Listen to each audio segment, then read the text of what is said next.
Well, good morning everybody, welcome to sunny southwest Scotland. Yes, unbelievably, the last couple of days have been absolutely fan-dabby-dozy. Really have. And tomorrow's going to be nice again, but unfortunately I'm driving all day tomorrow. But the good thing about where I live in Dumfries and Galloway is that the scenery on a sunny day if you're driving is absolutely spectacular. So I'm actually looking forward to driving if we get to go out in some of the nice places that we have here.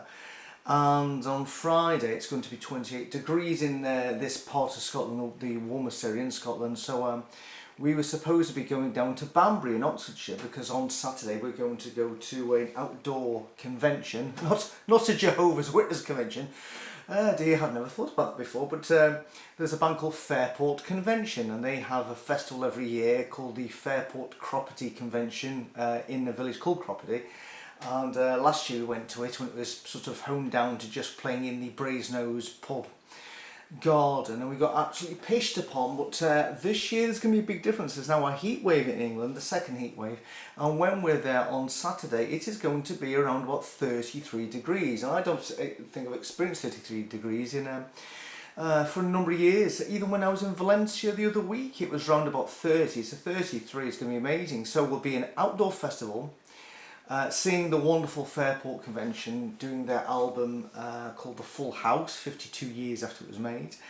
And it'll be 33 degrees, did I mention this? And you're allowed to take in, your own food and drink. So I'm going to get stocked up with supplies. So as long as I don't, as long as I've got plenty of water as well, hopefully I won't die from sunstroke or heat exhaustion. I missed the band, so I need to pace myself on that one. But anyway, so on Friday, instead of leaving early doors to get down to Banbury for the event the next day, because we're staying in an Airbnb place, what is happening is we're going to stay in sunny southwest Scotland for as long as we can, and probably leave here about 5 o'clock when we'll be even more sunburnt and frazzled. So yeah, it's what a difference life is when the sun's out. Anyway, getting back to what this is all about. When I was speaking to a guy in Kelsall the other week, the guy actually didn't mind speaking to me, and I mentioned to him, I did bring up initially, he said, what made you leave the witnesses in the first place? Oh no, he guessed what made me leave the witnesses in the first place. He said to me it was a change in the generation thought. And he was absolutely bang on spot and right. So I don't know whether anybody's watched older videos of me. I wouldn't bother because there's too many of them. It's going back 10 years. But basically, for those who don't know, I'll briefly cover this subject. Once that they change it from, basically, we all knew who were witnesses round about, brought up in the 70s and 80s and the 90s, well, the early 90s I should say. We knew that there was a time limit on when Armageddon was going to come. We all knew that, which completely changed our thinking in respect to we must obey what the elders say, even though they are just stunting all our developments. And of course we must not pursue a career, not pursue further education, college, university, because Armageddon was imminent, and it was imminent. All of us believe that, because we knew that the generation that saw 1940, the events of 1940, were literally on their last legs. And so there was a time constraint when Armageddon would come. And it was repeated on the inside cover of The Awake, I believe it was, all the publications, Millions Now Living Will Never Die, This Generation, by no means per se. So if you were brought up as a Jehovah's Witness at the time, you knew exactly what I'm talking about. Anybody brought up as a Jehovah's Witness since probably 1999 are going, what are you talking about? Because obviously that's not been the thought. But the thought was it was set in stone. It was just one of the foundation teachings of Jehovah's Witnesses. And when all of a sudden the rumours came through that they were changing this thought, I didn't believe it. And then when all of a sudden they changed the inside statement inside The Awake, I just thought, what's going on here? And then we had a Watchtower article that completely changed the explanation of the generation. And I thought at that time, that's me done. I knew I was done. I sort of lingered about a little bit more, but every time I put up my hand And when I moved to East Kilbride, they started doing the group in my house to encourage me. And I had to just put my hand going, and the society now thinks, in the Kingdom Hall, and the society now thinks I didn't do any talks, I just didn't want to do anything, because I never, ever, ever felt confident thereupon that when I was addressing people, that what I was saying was in fact the truth. And then I just stopped doing field service again, because I just thought, how can I go out to people with hand on heart, say, well, this is the explanation of this, that and the other, because that thought may change. And it was a whole thing. If I didn't believe it was any longer the truth, how could I, in all good honesty, go up to people's doors and say, come and join us because we have the truth? Because at that point I didn't even know what the truth was. The truth was lies, which, funny enough, is a fantastic song written by a band called Always the Way, which you can find on the Always the Way channel, a music channel. Yes, it's a fantastic song which I wrote a few years later about being devastated by finding out the truth was lies. And that's how I eventually left. And I left without having to watch any apostate videos, because YouTube didn't exist in 1999, and I didn't read any apostate literature. I just realised that, guess what, this can't be the truth. And ironically, when I met up with Workshire Evans, the organ grinder, litigation Lloyd, the owner of the reluctant owner of Little Lloyd, I went down to Manchester from Scotland to meet him and a small other group of people for a kitty. No, it wasn't a Thai. Let's be honest. It wasn't a Thai. It was just an Indian curry, not a Thai curry. We weren't enjoying Thai pleasures that night. That would come later. Come later. And what happened was I actually spoke to him. Him with a bunch of other people after we'd had lunch. And curry. And after I said to him, I explained I left after, I knew after the change in thought in the generation that the game was up for me. And I knew that he'd lingered longer. He had to let it linger. And I said to him, how come that never affected you? Because I was perfectly honestly absolutely stunned that it never affected more people. I thought there'd be a big mass walkout of witnesses once they changed the generation thoughts and eventually developed into the overlapping generation thoughts. I couldn't understand why more people were affected. And he said, oh, I was too indoctrinated, I was too conditioned. I'm going, yeah, but so was I. But I realised that there was a fundamental problem. I no longer had confidence that these old dudes in New York were coming out with the correct understanding of Scripture. And I thought about it subsequently, since obviously he wasn't the all-seeing, perceiving guy then. He never realised back then, oh, hold on a second, this is shite. And obviously it took him getting involved in sexual scandals for him to get bumped off from Cheshire to Croatia, and for him to to see the light. So I think he was forced to see the light. I think if he wasn't involved in scandals, he'd probably be the elder that he became. Yes, isn't it funny? But anyway, so let's go back to the guy in Kelsall. I deviated a bit there, but I had to do a background story on this. So he correctly guessed that it was the changing generation. So I said to him, what explains the fact that the governing body are constantly changing? I'm just going to have to open a window a second here because it's quite hot. I said to him, what explains that the governing body keeps on changing their thoughts on the explanation of Scripture? And he likened it this way. Obviously the cognitive dissonance has to kick in for every Jehovah's Witness, because they have to make some fundamental sense that somehow this logically works out in their brain. The fact that they're constantly having to review and reapply and reinterpret Scripture. And he said to me, well, I think it's because Jehovah God purposely doesn't reveal to us, or the governing body should say, the full explanation of Scripture, because we cannot handle the truth. I'm sure I'm sure that's a line from a film with Tom Cruise in it. You can't handle the truth. And yeah, it was. Jack Nicholson said that in that film, A Few Good Men, I think it was. And that's basically the way he reasons. He reasons that Jehovah's Witnesses can't handle the truth. And so he only partially reveals understanding of Scripture. And it's not the first time I've heard that. I don't think it's an official, I don't think that's been officially explained, but I'm sure other Jehovah's Witnesses have surmised that's the case, so he's not the only one who's gone down that road. However, the reason why that does not hold water at all is because of what Jehovah's Witnesses do already have to handle. I'm going to bring up 3 of them. So after you just discuss the 3, you realise that what he said is a complete load of bollocks. But obviously it enables him to sleep at night.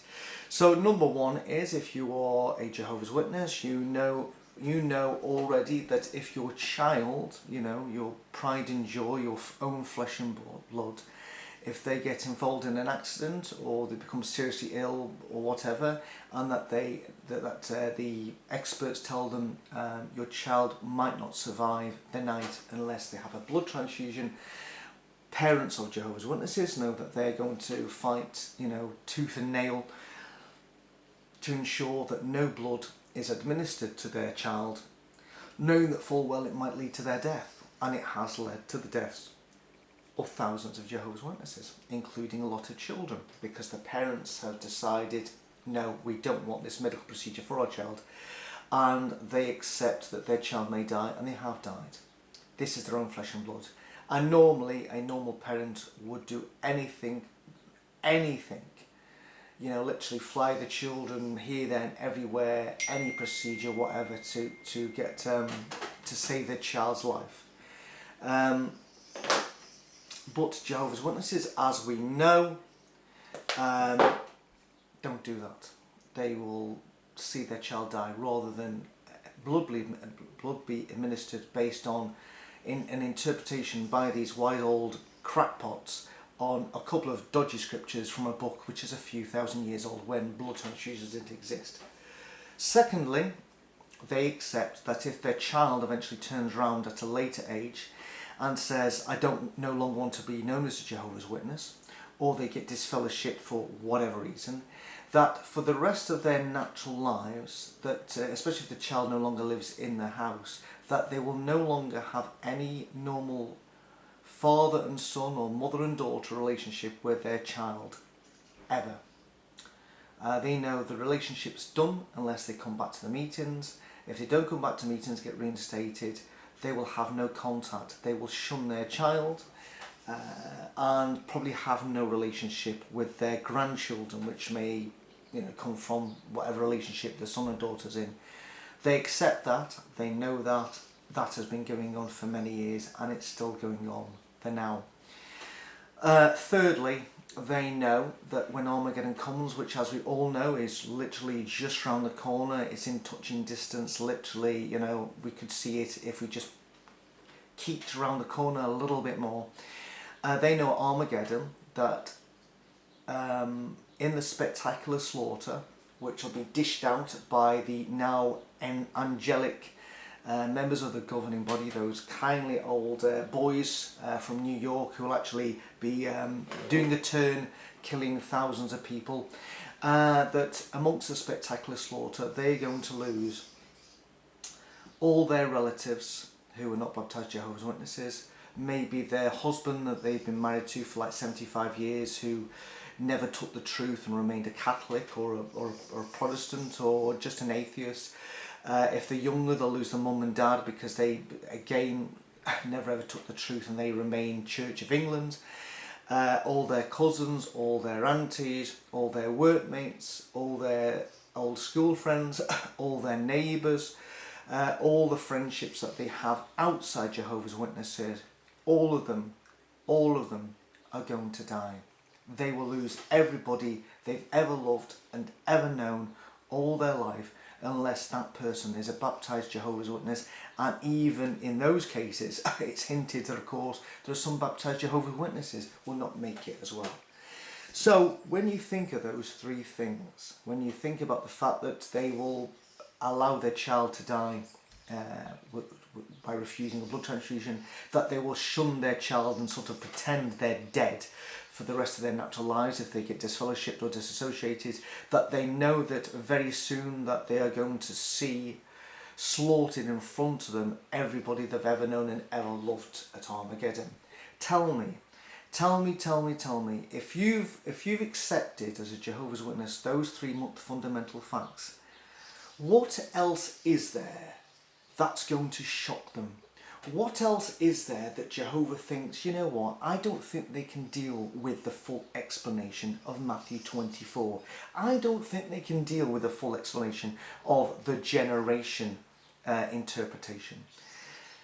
Well, let's be honest. If you can deal with the three things I've just mentioned, that was four. If you can deal with the three things as I've just mentioned, you can accept any fact at all. You can accept any interpretation of Scripture. So it really doesn't hold any water at all. You know, Jehovah God, you know, that loving God up guy, the God of the Bible, could easily just explain to these old guys, this is a full explanation of Scripture. I'm not going to give you partial explanation. That's a full explanation, because I know if you can handle those three things, you guys can handle anything. And I wish I had that in my armoury to say to him at the time, but like a lot of things, sometimes people ask you questions and it's only afterwards, maybe a week later or 2 weeks later, all of a sudden what happened in the conversation comes back in my head and I go, oh shit, I should have said that at the time. However, if anybody ever mentions that again, if I speak to another Jehovah's Witness when they resume their door-to-door work, obviously, or if I bump into them, you know, carting, wherever I am in the world, and they do mention, I do bring that up about the changing thoughts, and if they do come up with, you know, he only gives us what we can handle at the time, I will mention those three things and just see how they respond. So that's it really. One other thing I have had since I put up a last video about Lloyd versus Thai pleasures, I had a lot of, let's put them, the Manson girls, or should I call them the Lloydite girls, on my channel, bigging up the big man, saying, you know, what he does in his own time and just because he was unfaithful to his wife. And yet again, it's still not sinking in. But of course, the explanation of this, obviously, is if it hasn't yet sunk in what the real problem is with what happened in Thailand, and I'm only just talking about Thailand, nothing else. And again, I've said this before, it doesn't matter whether he is married, whether he's got 20 kids or no kids. It's everything else that he allegedly stood up for and was on our TV screens for. And then he went to Thailand, and as we now know, it wasn't just one girl, it must have been several girls. Maybe he was dating a few girls over there. But yet again, you know, it's funny how I take it they're mostly women who come onto my channel and try to defend this useless lump of lard. Just by saying, you know, just but you're whatever, they don't realise it's got nothing to do with his, you know, unfaithfulness. It's not got nothing to do with that at all. It's all to do with how he set himself up as an advocate against the cover-up of CSA in Jehovah's Witnesses, went onto the panel in England, was all over our TV, and yet then went over to Thailand, a place that's notorious for child prostitution, about sex trafficking and the sex industry. That's what it's all about. And he still thinks he can talk about all matters CSA, and he can't. And that's the problem. So for all the Manson girls, all the Lloydite girls who may be watching the end of this video, that's the problem. So don't keep on coming onto my channel and keep on saying, oh, what he does and his wife, and it's got nothing to do with that. And the sooner you take a little Lloyd out of your mouth, maybe you'll actually see what's going on. But obviously, clearly, that's not going to happen. And just keep on paying your money to this complete fraud. And if you actually say that he says, all people also say, oh, he churns out the best content. There's actually other JW activists who just only talked about JW stuff. Lloyd's now talking about any other stuff now. So literally he isn't just an ex-JW activist. He's actually branching out into other teachings. You know, heaven knows, you know, now having a conversation with I don't know, a diabolist. now we're going to be, talking to, whoever it is, a Mormon, all sorts of, he's just like branching. I think he's obviously exhausted his ex-witness stuff, and now he's trying to make himself more relevant by being a guy who talks just about different faiths in general. So he isn't just an ex, somebody said to him that's his, he has a career. What's his career? He defines himself as an ex-JW activist. He is no longer that, because he's now branching into other things. And when you look at the views by other people who do have YouTube channels or ex-JW activists, they are now getting they haven't got as many subscribers as he does, but they're getting way more views, and they're already dealing with their sort of rebuttals about the, what's going on in the latest Jehovah's Witness convention. So Lloyd now is completely irrelevant, and he's trying to make himself more relevant than he actually is. Anyway, that's it. I'm going to go out and do some gardening in somebody's house now, and tomorrow I'm going to spend hopefully the day sunbathing, then driving down to Banbury in Oxfordshire to to also get some more brown stuff on me. Well, that sounds a bit weird. It sounds like a dirty protest. No, I actually get more tan, because my tan's fading a wee bit. And then in September going out to Spain, but actually the day before we go to Spain, bizarrely I'm meeting up, at the moment Kim Silvio is touring the UK. She was actually, I just saw a little picture put up by Mark and Cora on Twitter, where she spent a few days with them, and drinks were flowing, and they chatted about all things. Well, I imagine Lloyd might have come up in the conversation, but I was invited to a ex-JW dinner early September, but sadly I'm in Malaga that day. I'm actually flying to Malaga that day. I think they're having the dinner. So the day before, I'm going to meet Kim Silvio for lunch sometime in Glasgow. So I need to we need to liaise that one. So hopefully I'll have an interesting conversation with her, and I won't be videoing it obviously, but I may put up a picture on Twitter. But anyway, enjoy the rest of your day. Hopefully wherever you are, it's as nice and sunny as it is in lovely sunny southwest Scotland presently. Enjoy your day. I'm off. Goodbye. Bye bye.